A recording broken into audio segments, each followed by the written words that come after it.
ভাতা বাড়ানোর দাবিতে রাজধানীর শাহবাগে সড়ক অবরোধ করেছেন Bangladesh college of physicians and surgeons FCPS প্রথম পর্ব পাশ করা অবৈতনিক প্রশিক্ষণার্থীরা।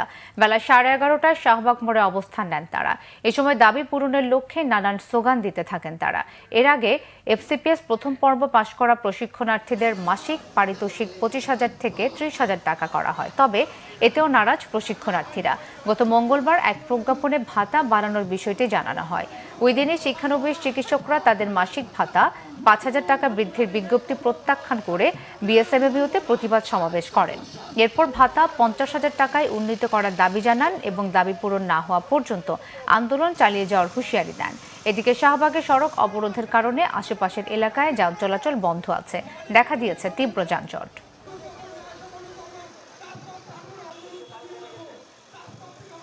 এইটা যদি হয় একজন চিকিৎসকের অবস্থা, তাহলে সেটা দেশের জন্য লজ্জাজনক। এবং ডাক্তার যখন রাস্তায় নামতে বাধ্য হয়, তার ড্রাইভার কে নেবে? এই যে দাবি পূরণ হচ্ছে না বারবার, কারণ হচ্ছে আমরা কিন্তু প্রথমেই রাস্তায় নেমে যাইনি। আমরা আমাদের পেপার ওয়ার্ক সব কিছু কমপ্লিট করে ফেলার পরেও দেখা গেছে এই মন্ত্রণালয় থেকে ওই মন্ত্রণালয়, এই মন্ত্রণালয় থেকে এই মন্ত্রণালয়। একদিন দাবি বলতেছে যে হ্যাঁ ঠিক আছে কমপ্লিট হয়ে যাবে, আবার দেখা যাচ্ছে না, দিচ্ছে না, কোনো প্রজ্ঞাপন দিচ্ছে না। আমরা সময় দিয়ে যাচ্ছি।